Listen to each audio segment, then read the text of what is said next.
प्रयागराज की इस धरती पर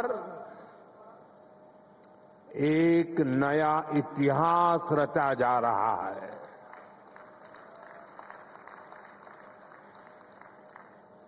अगले साल महाकुंभ का आयोजन देश की सांस्कृतिक आध्यात्मिक पहचान को नए शिखर पर स्थापित करेगा। और मैं तो बड़े विश्वास के साथ कहता हूं, बड़ी श्रद्धा के साथ कहता हूं, अगर मुझे इस महाकुंभ का वर्णन एक वाक्य में करना हो तो मैं कहूंगा, ये एकता का ऐसा महायज्ञ होगा जिसकी चर्चा पूरी दुनिया में होगी।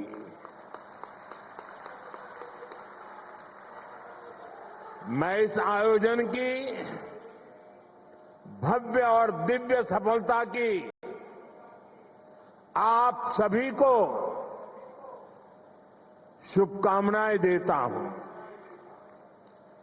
साथियों, हमारा भारत पवित्र स्थलों और तीर्थों का देश है।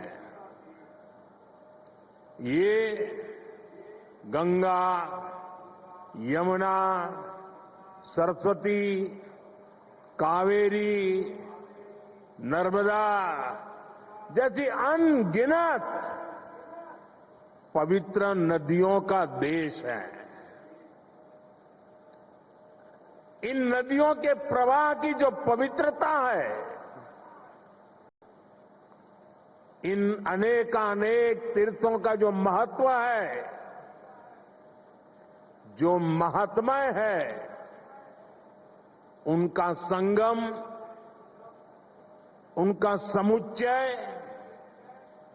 उनका योग, उनका संयोग, उनका प्रभाव, उनका प्रताप, ये प्रयाग है।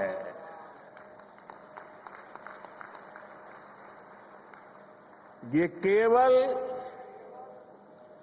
3 पवित्र नदियों का ही संगम नहीं है।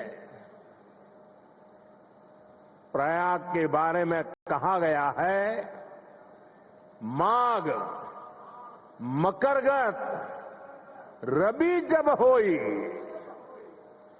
तीरथ पति ही आव सब कोई। अर्थात जब सूर्य मकर में प्रवेश करते हैं, सभी दैवीय शक्तियां, सभी तीर्थ, सभी ऋषि, महर्षि, मनीषी प्रयाग में आ जाते हैं। ये वो स्थान है जिसके प्रभाव के बिना पुराण पूरे नहीं होते। प्रयागराज वो स्थान है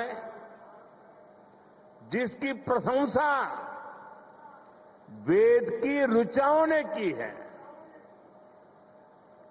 भाइयों बहनों, प्रयाग वो है जहां पग पग पर पवित्र स्थान है, जहां पग पग पर पुण्य क्षेत्र है।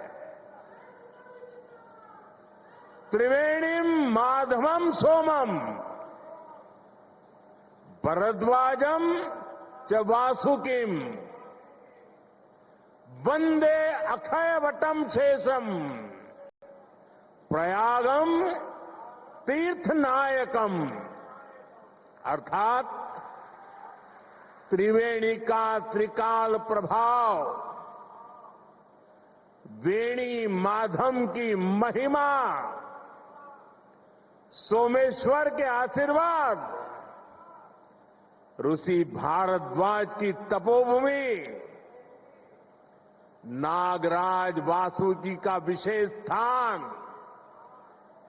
अक्षय वट की अमरता और शेष की अशेष कृपा, ये है हमारा तीर्थराज प्रयाग।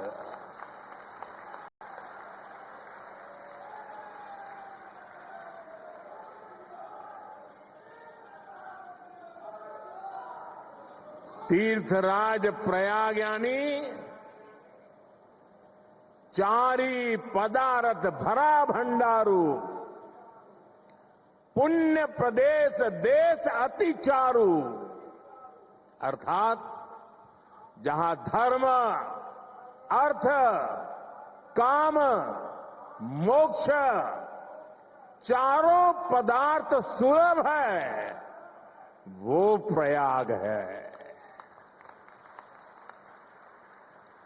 प्रयागराज केवल एक भौगोलिक भूखंड नहीं है, ये एक आध्यात्मिक अनुभव क्षेत्र है।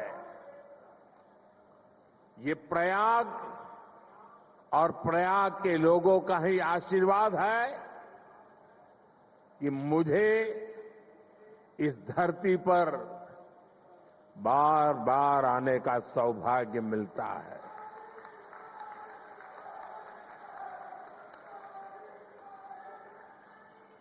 पिछले कुंभ में भी मुझे संगम में स्नान करने का सौभाग्य मिला था और आज इस कुंभ के आरंभ से पहले मैं एक बार फिर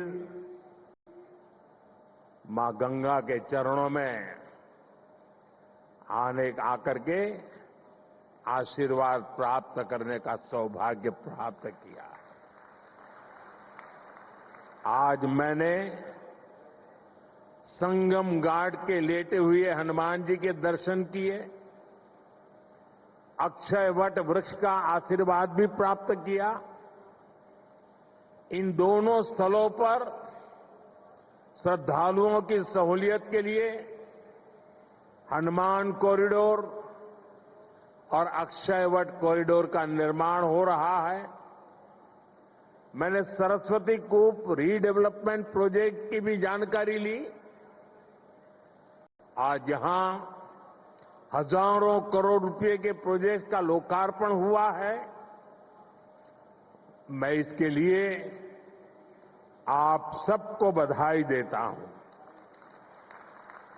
साथियों, महाकुंभ हजारों वर्ष पहले से चली आ रही हमारे देश की सांस्कृतिक, आध्यात्मिक यात्रा का पुण्य और जीवंत प्रतीक है।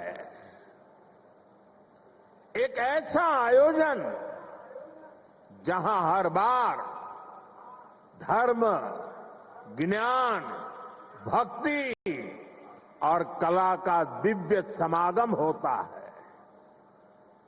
हमारे यहां कहा गया है, दश तीर्थ सहस्त्राणि तीस्र कोट्यस्तथा अपराहा सम आगच्छन्ति माध्यातु प्रयागे भरतर्षभ। अर्थात संगम में स्नान से करोड़ों तीर्थ के बराबर पुण्य मिल जाता है। जो व्यक्ति प्रयाग में स्नान करता है वो हर पाप से मुक्त हो जाता है। राजा महाराजाओं का दौर हो या फिर सैकड़ों वर्षों की गुलामी का कालखंड, आस्था का ये प्रवाह कभी नहीं रुका। इसकी एक बड़ी वजह यह रही है कि कुंभ का कारक कोई बाह्य शक्ति नहीं है। किसी बाहरी व्यवस्था के बजाय कुंभ मनुष्य के अंतर मन की चेतना का नाम है। ये चेतना स्वतः जागृत होती है। यही चेतना भारत के कोने कोने से लोगों को संगम के तट तक खींच लाती है। गांव, कस्बों, शहरों से लोग प्रयागराज की ओर निकल पड़ते हैं। सामूहिकता की ऐसी शक्ति, ऐसा समागम शायद ही कहीं और देखने को मिले। यहां आकर संत महंत, ऋषि मुनि, ज्ञानी विद्वान, सामान्य मानवी सब एक हो जाते हैं। सब एक साथ त्रिवेणी में डुबकी लगाते हैं। यहां जातियों का भेद खत्म हो जाता है, संप्रदायों का टकराव मिट जाता है। करोड़ों लोग एक थे, एक विचार से जुड़ जाते हैं। इस बार भी महाकुंभ के दौरान यहां अलग अलग राज्यों से करोड़ों लोग जुटेंगे। उनकी भाषा अलग होगी, जातियां अलग होगी, मान्यताएं अलग होगी, लेकिन संगम नगरी में आकर वो सब एक हो जाएंगे। और इसलिए मैं फिर एक बार कहता हूं, ये महाकुंभ एकता का महायज्ञ है, जिसमें हर तरह के भेदभाव की आहुति दी जाती है। यहां संगम में डुबकी लगाने वाला हर भारतीय एक भारत श्रेष्ठ भारत की अद्भुत तस्वीर प्रस्तुत करता है। साथियों, महाकुंभ की परंपरा का सबसे अहम पहलू ये है कि इस दौरान देश को दिशा मिलती है। कुंभ के दौरान संतों के वाद में, संवाद में, शास्त्रार्थ में, शास्त्रार्थ के अंदर देश के सामने मौजूद अहम विषयों पर, देश के सामने मौजूद चुनौतियों पर व्यापक चर्चा होती है। और फिर संत जन मिलकर राष्ट्र के विचारों को एक नई ऊर्जा देते थे, नई राह भी दिखाते थे। संत महात्माओं ने देश से जुड़े कई महत्वपूर्ण निर्णय कुंभ जैसे आयोजन स्थल पर ही लिए हैं। जब संचार के आधुनिक माध्यम नहीं थे, तब कुंभ जैसे आयोजनों ने बड़े सामाजिक परिवर्तनों का आधार तैयार किया था। कुंभ में संत और ज्ञानी लोग मिलकर समाज के सुख दुख की चर्चा करते थे, वर्तमान और भविष्य को लेकर चिंतन करते थे। आज भी कुंभ जैसे बड़े आयोजनों का महात्म्य वैसा ही है। ऐसे आयोजनों से देश के कोने कोने में समाज में सकारात्मक संदेश जाता है। राष्ट्र चिंतन की ये धारा निरंतर प्रवाहित होती है। इस आयोजन के नाम अलग अलग होते हैं, पड़ाव अलग अलग होते हैं, मार्ग अलग अलग होते हैं, लेकिन यात्री एक होते हैं, मकसद एक होता है। साथियों, कुंभ और धार्मिक यात्राओं का इतना महत्व होने के बावजूद पहले की सरकारों के समय इनके महात्म्य पर ध्यान नहीं दिया गया। श्रद्धालु ऐसे आयोजनों में कष्ट उठाते रहे, लेकिन तब की सरकारों को इससे कोई फर्क नहीं पड़ता था। इसकी वजह थी कि भारतीय संस्कृति से, भारत की आस्था से उनका लगाव नहीं था। लेकिन आज केंद्र और राज्य में भारत के प्रति आस्था, भारतीय संस्कृति को मान देने वाली सरकार है। इसलिए कुंभ में आने वाले श्रद्धालुओं के लिए सुविधाएं जुटाना डबल इंजन की सरकार अपना दायित्व समझती है। इसलिए यहां केंद्र और राज्य सरकार ने मिलकर हजारों करोड़ रुपए की योजनाएं शुरू की है। सरकार के अलग अलग विभाग जिस तरह महाकुंभ की तैयारियों को पूरा करने में जुटे हैं, वह बहुत ही सराहनीय है। देश दुनिया के किसी कोने से कुंभ तक पहुंचने में कोई दिक्कत न हो, इसके लिए यहां की कनेक्टिविटी पर विशेष फोकस किया गया है। अयोध्या, वाराणसी, रायबरेली, लखनऊ से प्रयागराज शहर की कनेक्टिविटी को बेहतर किया गया है।